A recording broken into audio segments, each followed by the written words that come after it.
This presentation was published as part of the Open Educational Resources Archive by the project InclusiveGameLab.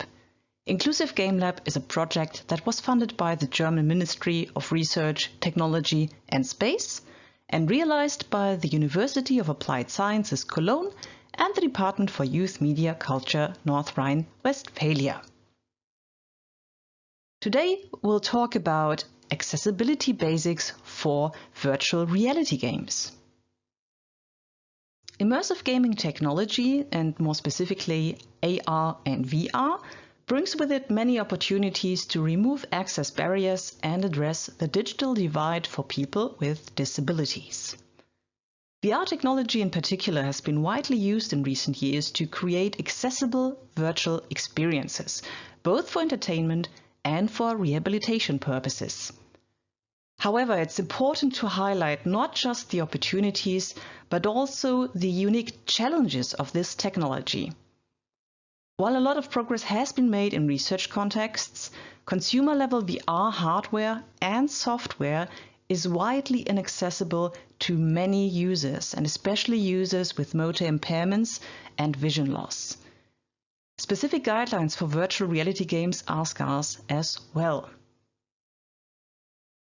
Now, the good news is that many of the good practices that you will find in our Common Barriers and Solutions documents also apply to VR products.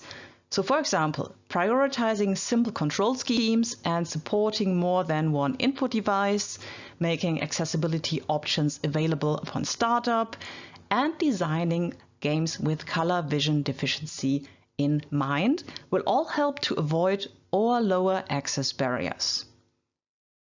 As mentioned earlier, though, VR technology also brings its own unique challenges. And what's more, barriers can occur in vastly different areas and keep players from accessing a product entirely.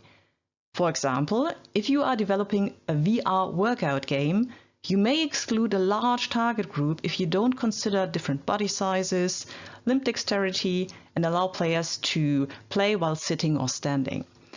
Hence, it's even more important to identify suitable features and options for individual projects instead of applying general guidelines.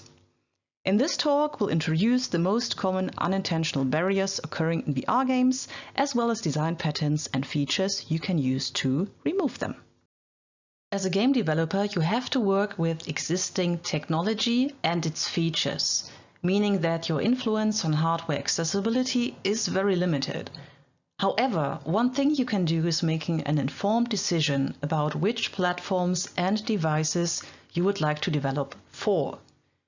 VR headsets and controllers in particular tend to be very different in terms of weight, shape, and functionality, and these characteristics have a direct impact on accessibility, especially for users with motor impairments like missing limbs, limited upper and lower body strength, reduced dexterity, or increased risk of muscle fatigue. In addition, headsets may be more or less comfortable to use with accessibility aids such as glasses and hearing aids, with some devices prohibiting the use of such aids entirely. So be sure to consider unintentional barriers on both the software and hardware level when you're creating a VR game, because otherwise you might end up with a product offering a range of great features for players with hearing loss on a device that is inaccessible to this target group. One of the biggest challenges of VR technology is motion sickness.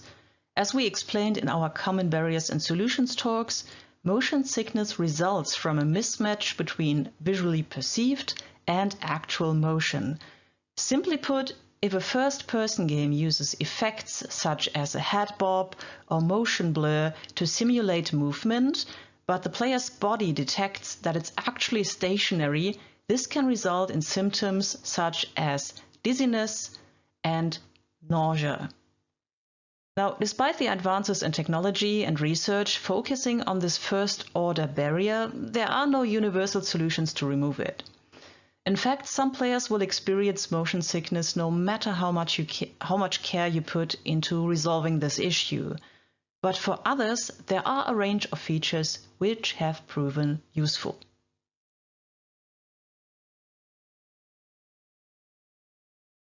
First, refrain from adding effects such as head bob or weapon bob to your game, or at the very least make them optional and disable them by default. Also disable all motion blur by default. Make the field of vision adjustable. Let players control the camera at all times. By default, the camera should match the player's line of gaze, but you can offer alternatives. Give players a frame of reference such as a cockpit, tracks, a constant horizon, a crosshair, or a virtual nose. Dynamically adjust peripheral vision based on player movement. This means if the player character moves, add for example a dark frame that increases and decreases the peripheral vision based on the character's speed. If possible, avoid acceleration and deceleration entirely. Maintain a low latency below 20 milliseconds as well as a constantly high frame rate. Have as few objects as possible move quickly towards the player, past the player, or away from them. VR games can offer particularly immersive and exciting experiences, including experiences which may be inaccessible in real life. From sneaking through the dark streets of a medieval town to transforming into a bird and exploring the wonders of the world from above. However, especially players with motor impairments are often excluded from these experiences due to unintentional barriers. To remove as many of these barriers as possible, follow these guidelines. Allow people to play while standing, sitting, or lying, and provide the option to adjust the body height. You can either offer presets or add a calibration feature for more accurate results. Add teleportation points as the default or as an alternative for moving through the game world. If possible, offer a selection of different inputs to activate these teleportation points. To accommodate players with a range of motor abilities, give hit targets a minimum size of 22 × 22 mm, 48 × 48 dp, 3 degrees field of vision at 0.42 meters. Visual targets can be smaller, but should at least be 32 × 32 dp. Allow players to resize targets so they can comfortably hit them.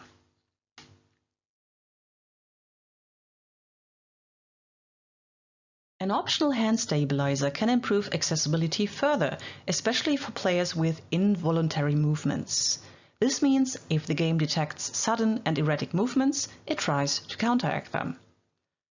Offer a range of input methods for all in-game actions and support the use of assistive technology.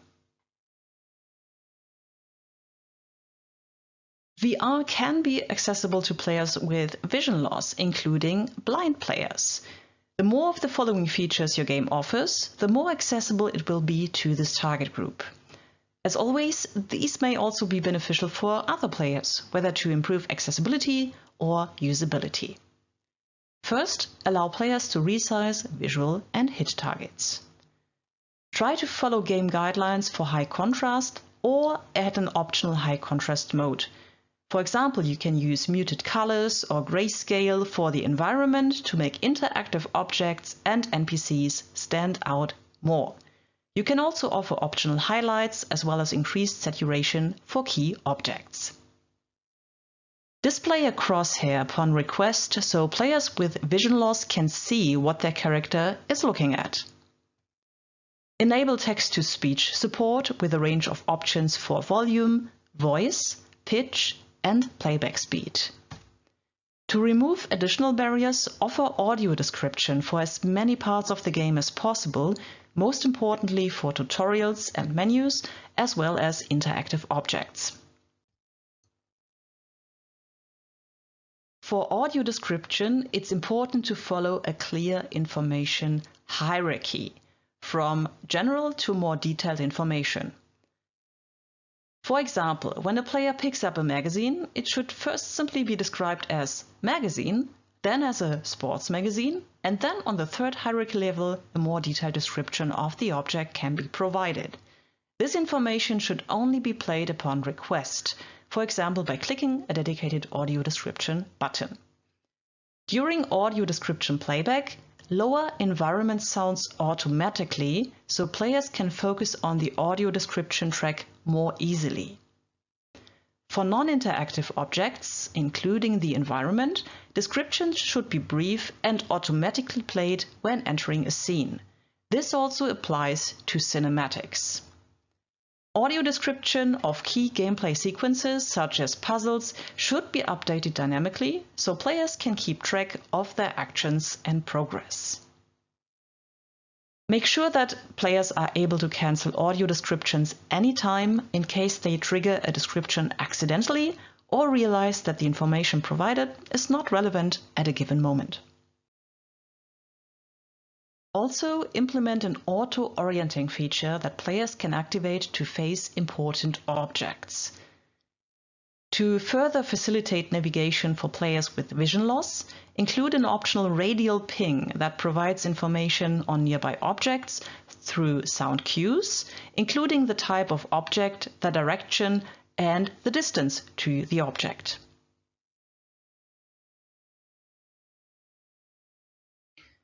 While virtual reality is visual-focused technology, sound usually plays an important role in VR games too.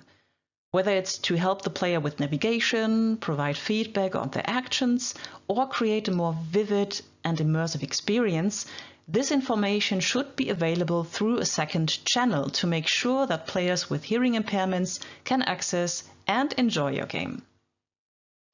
Subtitles and captions translating all key information to text are, as always, particularly important. However, they are uniquely challenging to implement in VR games because you have to project them into 3D space instead of simply displaying them at the bottom of a 2D screen. Because of this, there are no best practices yet, but some helpful recommendations. Subtitles and captions should be displayed with a maximum of 2 rows and 32 characters. Start with captions about half the distance of the far field or 1 meter away, but give players the option to move them. Captions should be an overlay that's visible at all times and never obstructed by spatial elements. Try placing captions at the top or bottom of the 40-degree field of view and pick a placement that's best to avoid obscuring tasks. Offer options like leashing captions to head movement to ensure that people don't need to move in an uncomfortable way to read or feel increased nausea. In addition, allow players to modify the text size, font, and text color. Direction indicators for sounds can be added to the captions when referring to speech or displayed in the 3D environment, for example to alert players to approaching enemies or guide them towards a waypoint that emits sounds like a waterfall. And finally, a monotoggle is an important option for players with certain hearing impairments, such as asymmetric hearing loss. VR games have the potential to be particularly immersive. Instead of sitting in front of a screen, players can freely look and move around in a 3D environment. Features like vivid graphics or spatial sounds breathe more life into the game world, further decreasing the perceived distance between self and game. However, this also leads to greater risks for people with a range of cognitive impairments, most notably photosensitive epilepsy and PTSD. Be especially careful to avoid common photosensitivity triggers like flashing and flickering lights. Offer detailed trigger warnings specifying the nature of a potential trigger and where it occurs. For more information on this particular topic, refer to our Common Barriers and Solutions documents for game designers and artists.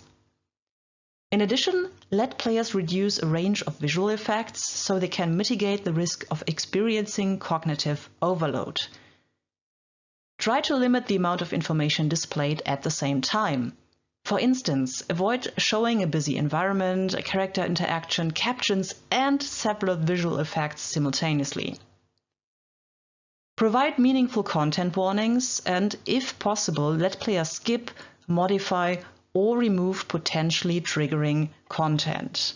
For example, if there are spiders in your game, implement an arachnophobia mode which replaces them with a different 3D model, like for example the danger dumplings in the game Grounded.